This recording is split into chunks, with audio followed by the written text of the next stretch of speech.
All right, Rich. So we have gone through maybe the most packed sports video game month or 5 or 6 week period that I can ever remember, because we had basketball games moved up into September. We had racing games in there. We've had skateboarding games in there. We've had a strategy game that looks like football in there. And then all the traditional football, hockey, 2 soccer games, 2 basketball games. I mean, it was absurd. And so we've gone through that period now. And we've been talking about this on the podcast and everything. And I thought we'd continue it a little bit here. And that's, what are we still playing? Because once we get past that point where we're evaluating the games and everything, we move on to what we're just playing for fun, which is often different than what we're playing when a new game comes out, because we have to see what it's all about before we decide whether it's a long-term investment for us. And a lot of people were falling on Madden and NBA 2K, which is really the most recent one. So where are you at, Rich? What game right now is grabbing you the most? And then we'll move on to the ones that we thought would be and aren't. You know, it's a daily thing, and I'm not even joking. It is literally a daily thing with me, because I'm telling you right now, Brian, if I could, I would play all of the games.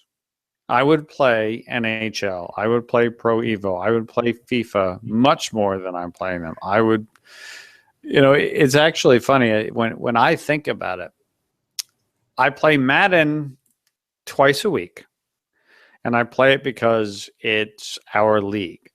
If I was not in our league, even though I think this is an excellent version of Madden, I probably wouldn't play it at all. I have not been playing FIFA or Pro Evolution at all in the last 3 weeks, because the games that I am playing are just, not that they're better, but just and that's why I say I struggle with it every day. So let me answer your question. What is at the top of the list right now, this minute today, is MLB 15 The Show.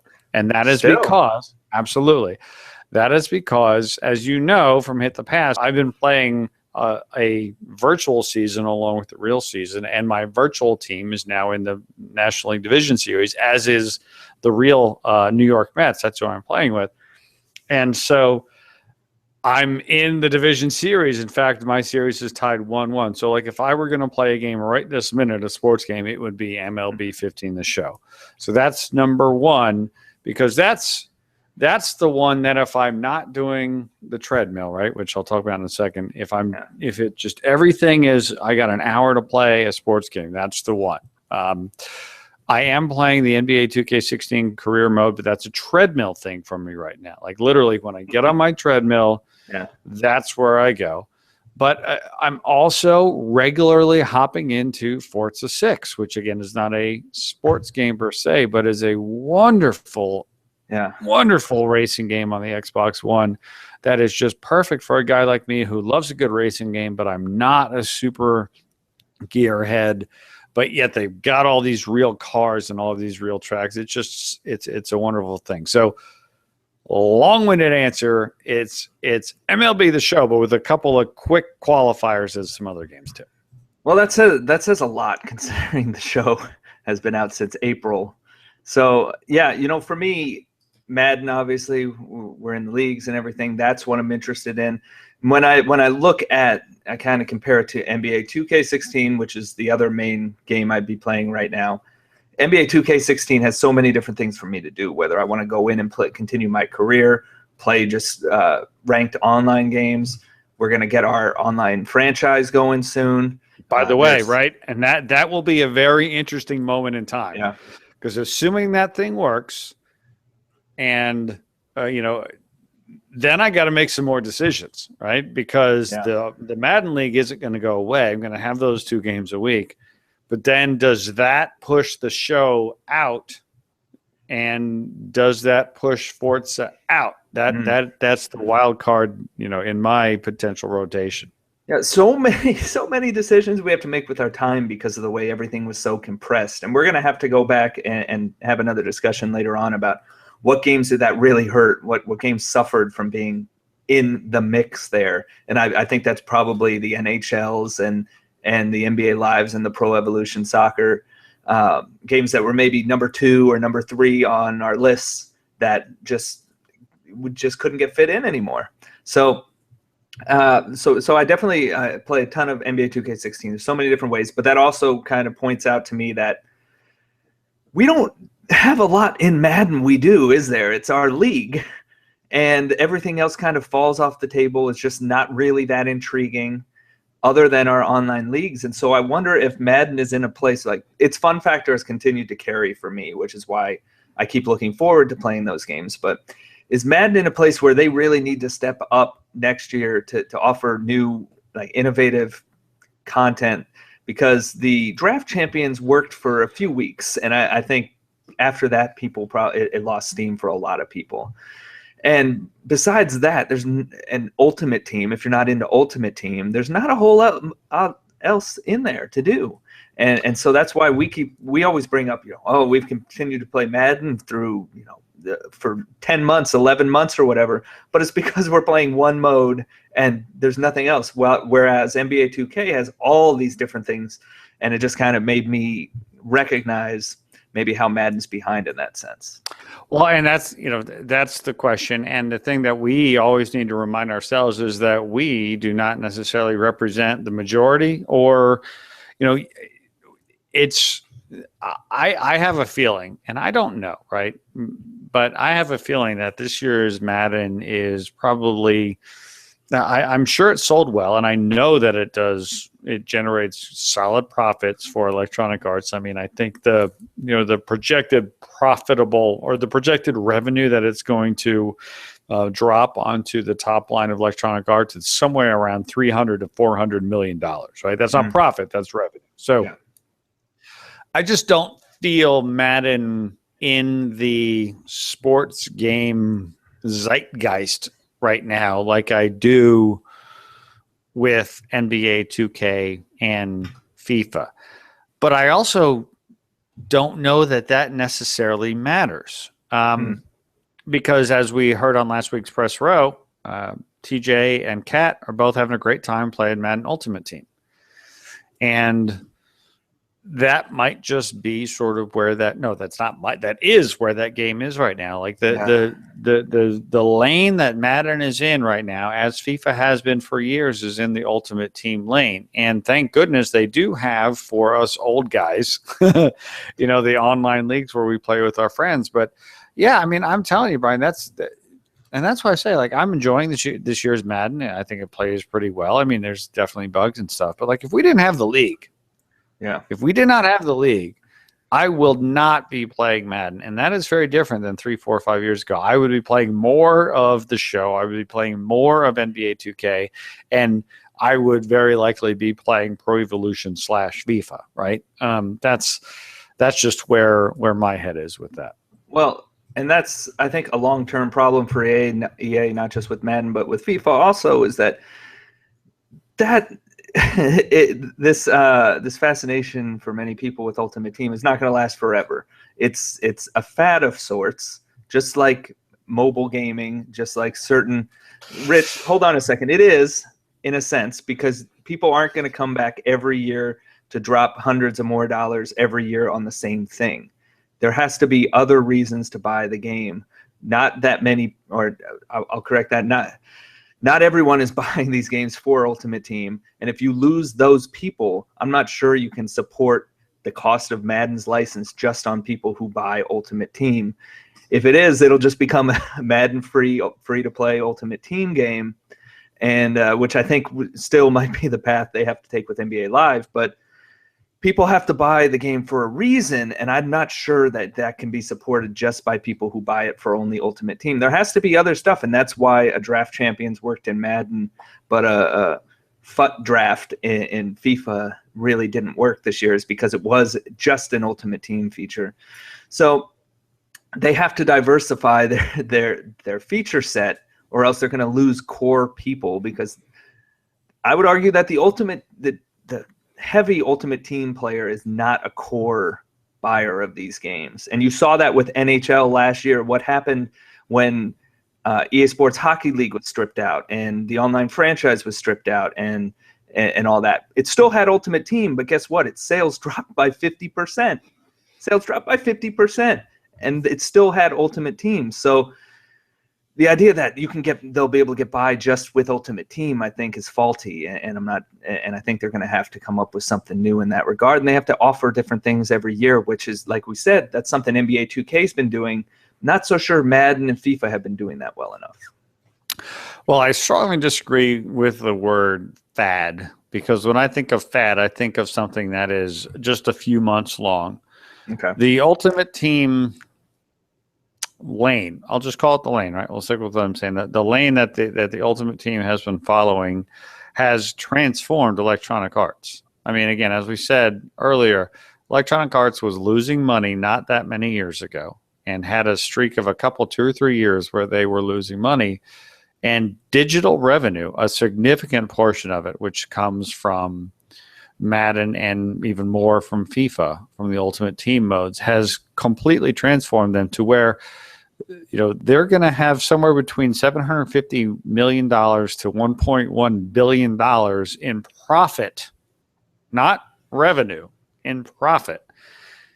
Now, as quickly as that can go up, that can go down.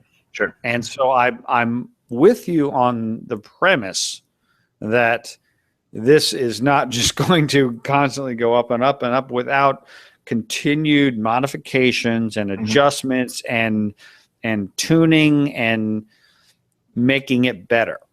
But it's not a fad. It's here to stay, and it's transformed the company. It has made careers at Electronic Arts. I mean, you look at the CEO of Electronic Arts right now, Andrew Wilson. I mean, does he not look like an absolute genius taking over for Riccatello at where EA was at its nadir, and now it's generating these kinds of dollars?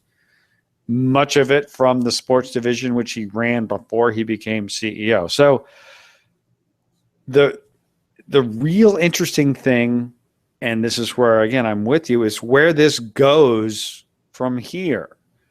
Does it go League of Legends and Dota 2, which, by the way, the League of Legends World Championship is happening right now, Brian Weedeye, with payouts to the winners of $1 million, right? And you talk about games that make huge money. Does it completely go there, or does it go in a different direction, which somehow manages to continue to raise the digital revenue, yet keep the people like you and me who want to play the game in the more traditional way? I don't know. If I had to place my bets, I would say it goes much more towards the free-to-play-ish microtransaction-driven model. But on the other hand, as we've seen with anything that just goes way high really quick, if you just, if you push it too far, it can come crashing down as quickly as it goes up. And you also dig yourself into a hole like you have with NBA Live, where you keep creating a product that doesn't sell because you think 3 or 4 years down the line, man, if we can just get that Ultimate Team revenue, if we can get up to $1 million in sales and then tack on the Ultimate Team revenue, we're going to be well off. Well, you got to sell the game first, and you got to bring in the core people first, and without them, everything else crumbles. So I think it's just it's something they have to evaluate as they go forward. But yeah, Rich, go ahead. Well, I was going to say, I think the biggest problem with NBA Live or any licensed sports game going into a free-to-play model is that word licensed, right? League of Legends and Dota 2 don't have to worry about those licenses. Yeah. The NBA has to pay who knows how many Electronic Arts has to pay who knows how many millions of dollars to Electronic Arts, so the cost of doing business day one is much higher for a licensed sports game than it is for anything else. So to go free-to-play with those kinds of upfront costs is – that's probably the reason that it hasn't been done, I would say. Yeah. Although it's a proven model on mobile. That's when you talk about the financials for EA and how well they've done.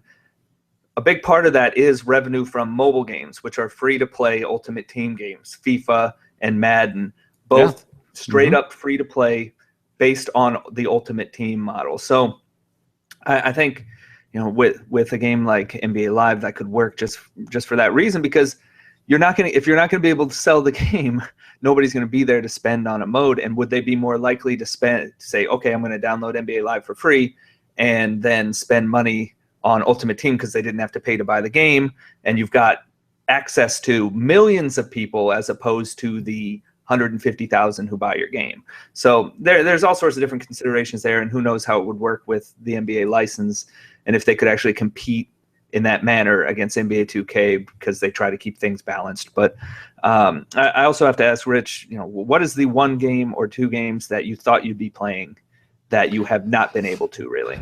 Well, number one is Pro Evolution Soccer, which is a great game, and I love it. And I just have not had the time. And again, if I could play games more, Pro Evolution would be number one on my list of the game that I would play more. I watch soccer. I enjoy international football. I watched the USA-Mexico game last night. I wanted to then hop in and play some Pro Evo, but I was watching the Mets and the Dodgers like that.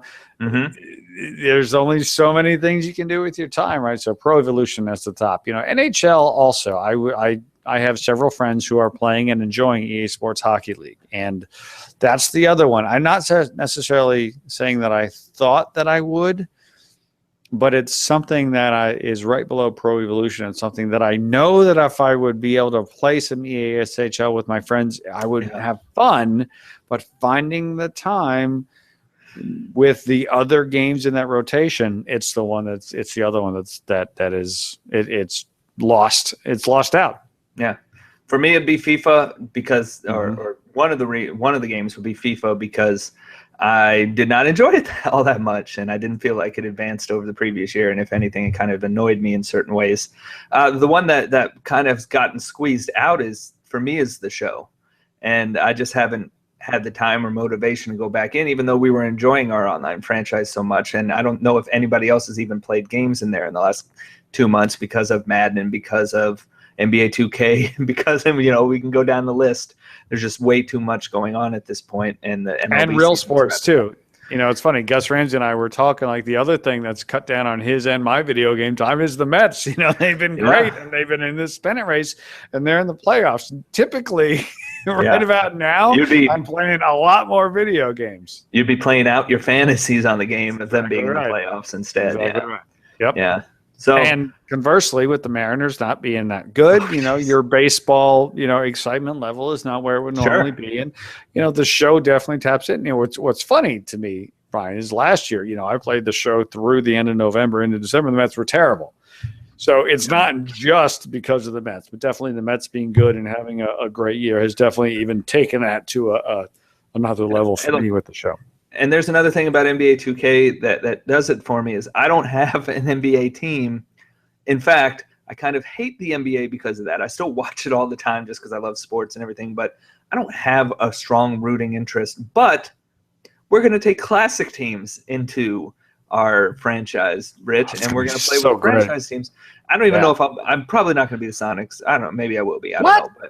But it's too many bad memories, Rich. Those are good memories, but it just conjures up those we don't have them anymore memories. I can respect that. I have actually, it's funny. I have no idea what team I'm going to be. I literally have no idea. So it's interesting. You have to go through there and maybe take a Raptors team, the Raptors team with Vince Carter and Tracy McGrady or something. Who knows? But there's so many different options there and so many ways to get intrigued by the game that carries. That's why you see NBA 2K. It's a long season. NBA goes through June, but that game is relevant pretty much for an entire year, which is probably maybe FIFA comes close, but otherwise there's no other sports game that lasts that long. Madden is a 4-month game, basically, 4 or 5 month game, and NHL is just that tends to die off a little bit too. So. But we've come across, Rich, this incredible sports gaming season. It's probably the best one we've had in years at the very in terms of not just quantity in a small time period, but quantity. Yep. But the unfortunate side of things, the unfortunate side effect of that is we don't have all the time in the world to play every one of these games. So we have until the next major sports game comes out, Rich. We have what is it, March, late Good. March. It's Good. the show. MLB Good. 16, the show. Yes. This is a good thing. Because as you mentioned, right, even if I'm not playing FIFA now, Yeah. that doesn't mean in January I'm not going to be like, you know what? I'm ready to play a season as Everton, or I'm ready for us to do a 12-game tournament, right? Or that doesn't mean I won't want to do something in Pro Evolution, right? Or that does not mean at all that, you know what? I'm ready to play myself some NHL. Like, I know I'm not going to, again, just because NHL, while it's very good, there's no compelling single player. But I might all of a sudden, January and February, when I don't travel as much, you know, Adam and Kat and you and I might be like, hey, we got an EASHL on Thursday nights from, 10 till 8. Like, the nice thing is, you know, and the NHL is going to be going on. It just started, you know, the Premier League and international football goes on all, you know, until May, June, right? So all the sports are relevant, all the games are relevant. What we're playing right now might be completely different than what we're playing 30, 60, 90, 120 days from now. And that's the cool thing, because all of these games, Brian Weed, I are good. They're all good.